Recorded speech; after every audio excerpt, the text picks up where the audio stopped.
In this video, I kind of want to start talking about this book by Giorgio Agamben, which is called Homo Sacer. And this is, I did talk about one book of his, which is called The Open Man and Animal, talking about bear life. He does discuss bear life in this book. This is way more about political work, though. It has three parts. The first part is about the paradox of sovereignty. The second one is about what Homo Sacer is, and I guess how that whole thing works. And I do plan on doing. I'd like to do a video, one video on each of the parts. This first video is about the first part, which is called the paradox of sovereignty, and the third one talks about the things like biopolitics and the politicization of life, and I guess it does talk about how ways to change the ways that things are, and this book, the first part, basically does discuss the paradox of sovereignty. Now, when you think the word sovereignty, I guess what might you think? That's like when a federal government leaves a decision to the states or to the people.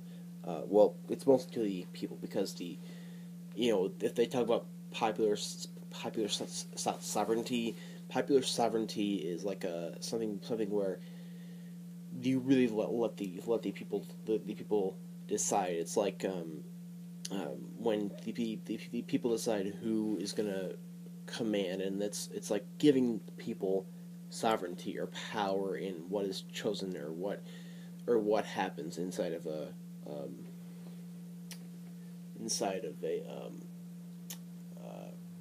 government.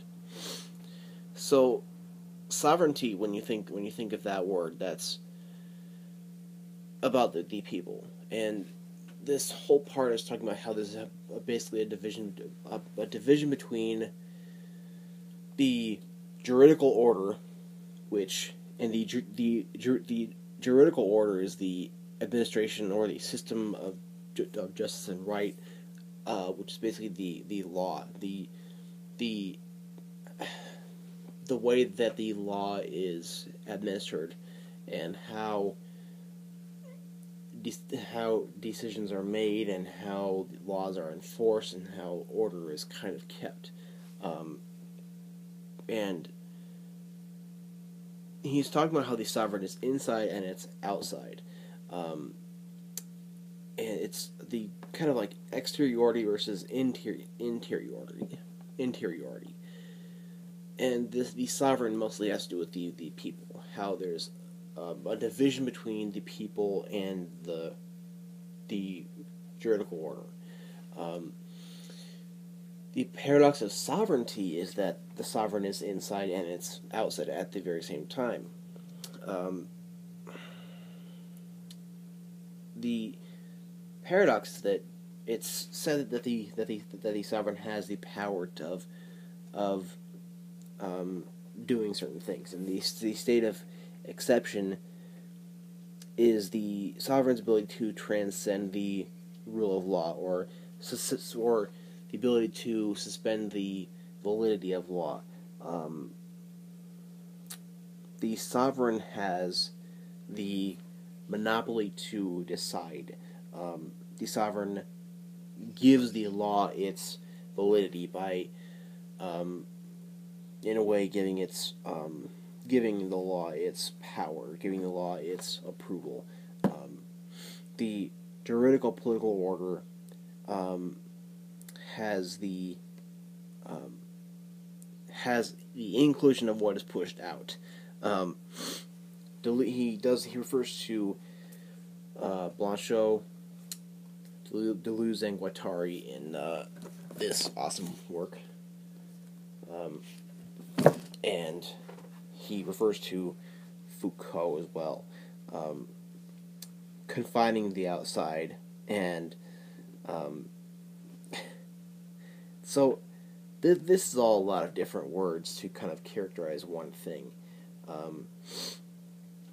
The sovereign or the people have the ability to give the law its power or its validity, and yet the law at the same time pushes them out. So it creates a zone of indistinction.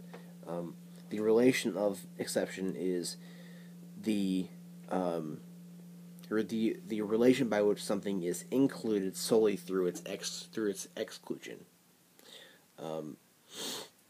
The way how the sovereign is included by it being excluded, and I can see how this is kind of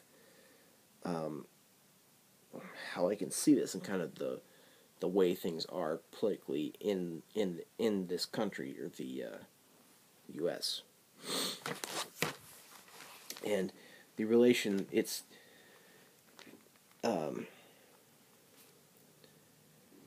he asks if the rule is applicable to chaos, and he talks about how this is chaos. It's ordered chaos, if it's chaos at all, but it really is not chaos. The zone of indistinction between the inside and the outside. The state of exception is a unlocalizable zone of indistinction or exception. So it's kind of hard to explain how he's doing this. So I think this is definitely worth to being read. I think it's definitely worth reading because it's kind of talking about how people have their place in society. So the word sovereignty means that the people kind of give it, are the entire reason why the law has power, the entire reason why the law does what it does, and the only reason the law is respected, while at the same time they don't really have any power there. The law becomes something entirely different, and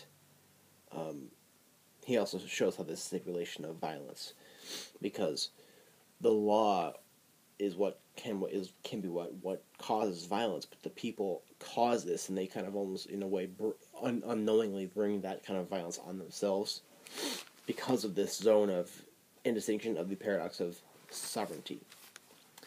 And the last time someone tried to localize the unlocalizable, Agamben calls that the concentration camp. Which is a very interesting thing to say. But the zone of indistinction between nature and right, the animal or the human and the law. We have nature and we have right. The nature being the human or the animal, that which who wants to administer a law, and the right or the law, that which kind of brings order to nature or brings order to human. To the human and the animal, or most to the human, but Agamben, of course, as we know from the open, he wants to kind of stop making that distinction. He wants to stop making that distinction between animal and human. So we have the nature and we have the law, and the nature in a way because it gives the law the way that it can do its work. Because if it was without the approval or the weight that the sovereign carries, it wouldn't be able to do what it does. And at the same time, in that the law or the right becomes something different and in a way causes harm on that which tries to establish the law. It's either the inclusive exclusion or the inclusive or the exclusive inclusion. And he says that it's the exclusive inclusion. And he kind of relates this to set theory. How if A is a subset of B, we have the subset sign. If A is a subset of B, that means A is included in B. However, if A is a member of B, that not included in these in the same way. So it's like how A being a subset of B is entire inclusion, while A being just a member of B is not its entire inclusion in set theory. So how does it's kind of the question which is explored in this first part. How does the law and nature relate? And it's the rule or the law lives off that exception alone. The law is able to do what it does by that exception alone. The law is man, or includes man. So in a way, it's like the same thing. It's the same thing, but it becomes something entirely different. And how does the state of nature and the state of law relate? And I kind of have this is in this book. It's in the section called Nomos Basileus.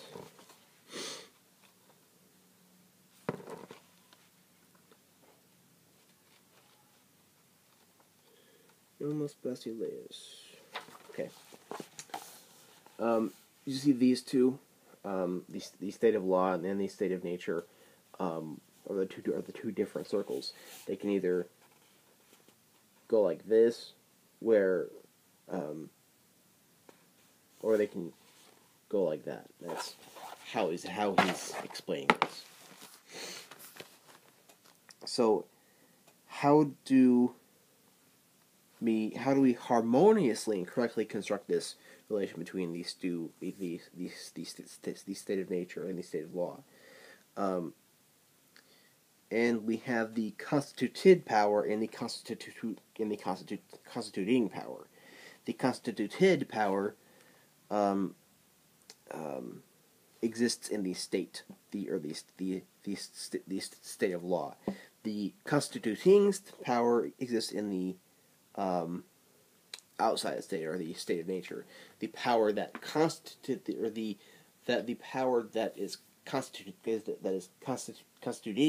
is the state of nature. The man, the man is the one who keeps this whole thing in motion, while the constituted power is that dangerous thing which results. The constituting power versus the sovereign power. Agambens says that this is a relation that is ineradicable. So we cannot eradicate the relation between the constituting and the constituted, or the constituting and the sovereign power. And he refers to a political theorist which is called Schmidt, and he also refers to one which is called Bordeaux. He refers to a lot of different thinkers, and he does employ the Aristotelian distinction of potence versus act, and the state between the relation between these state of law and the state of nature is the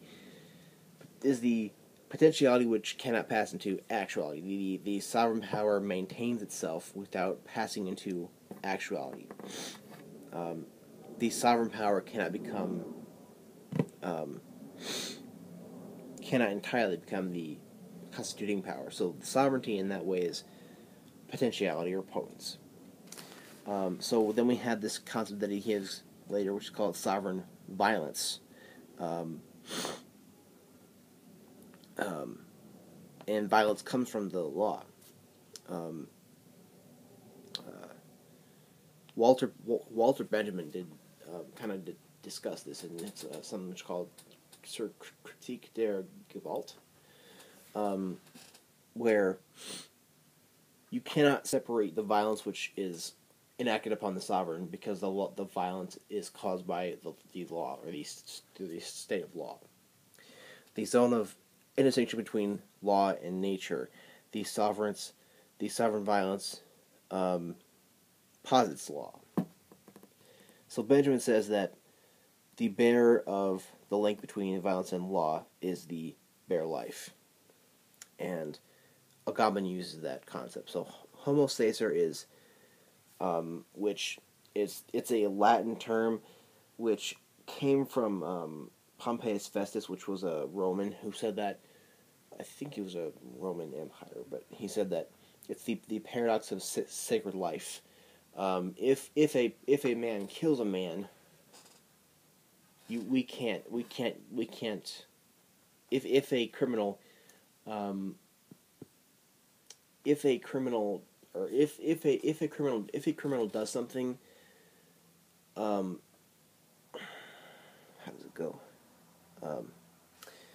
A criminal is the sacred life, and we can't sacrifice him for doing that. But anybody who does happen to kill him won't be persecuted for homicide. So, Homo Sacer is that sacred life, and yet anybody who kills them won't be prosecuted because he's a criminal. But there's a paradox of the Homo Sacer because it's sacred life. So, and that's when he says that he will go on in the second part to explain this further.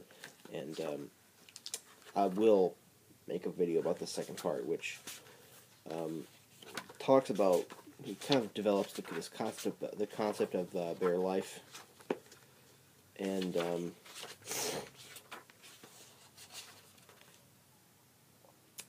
talks about that paradox of sacred life, and bare life, and then in the third one he does talk about the politicization of life and such. But in the second part, I think it should be interesting. But this first part is also very, very interesting because this is true, I think, because this is true that we, as a society, try to